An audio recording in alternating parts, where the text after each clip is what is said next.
Merci, Monsieur le Vice-président. Madame la Vice-présidente, notre groupe va s'abstenir sur votre délibération, et ce, bien que l'intention soit louable.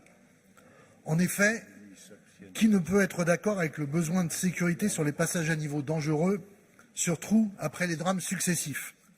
Mais voilà, pourquoi seulement une seule vague de financement, alors que les listes des passages à niveau dangereux est beaucoup plus importante, et vous l'avez énoncé, et nécessite donc un apport financier important, et que certains passages à niveau sont bien plus dangereux que ceux de la préliste présentée.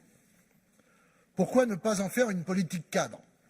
Bien sûr, en faire une politique cadre nécessiterait un véritable conventionnement tripartite, État, région, département, avec une vision à long terme, compte tenu des moyens nécessaires pour résoudre tous les problèmes des passages à niveau, puisque certains nécessitent soit des passages souterrains, soit des passages surélevés, parfois estimés à plus de 3 à 4 millions d'euros.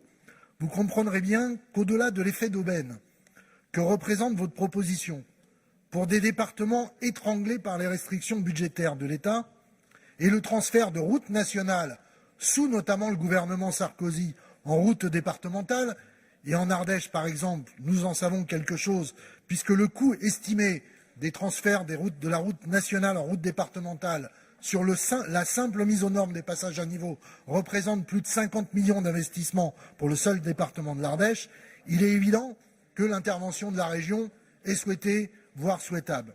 Vous posez en même temps la question du champ d'intervention de la région et la substitution de celle-ci aux intervenants financiers habituels sur les passages à niveau, d'où la question d'une convention tripartite avec l'État, la région et le département. Peut-être que Patrick Mignola, maintenant qui est parti sous d'autres airs, pourra peut-être nous aider dans ce domaine-là, lui qui a été vice-président au transport de votre majorité et qui a changé de majorité au plan national. Je ferme la parenthèse.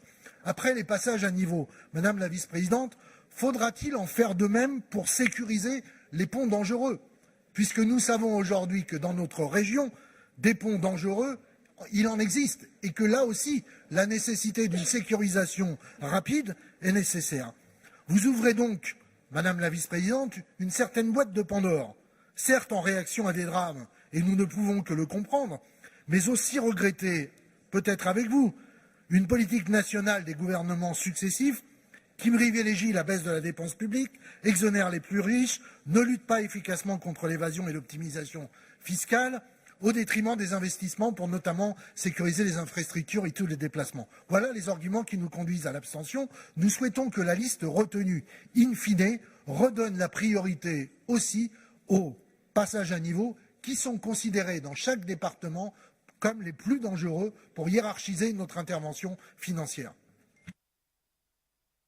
Très bien, merci Monsieur Jacquat.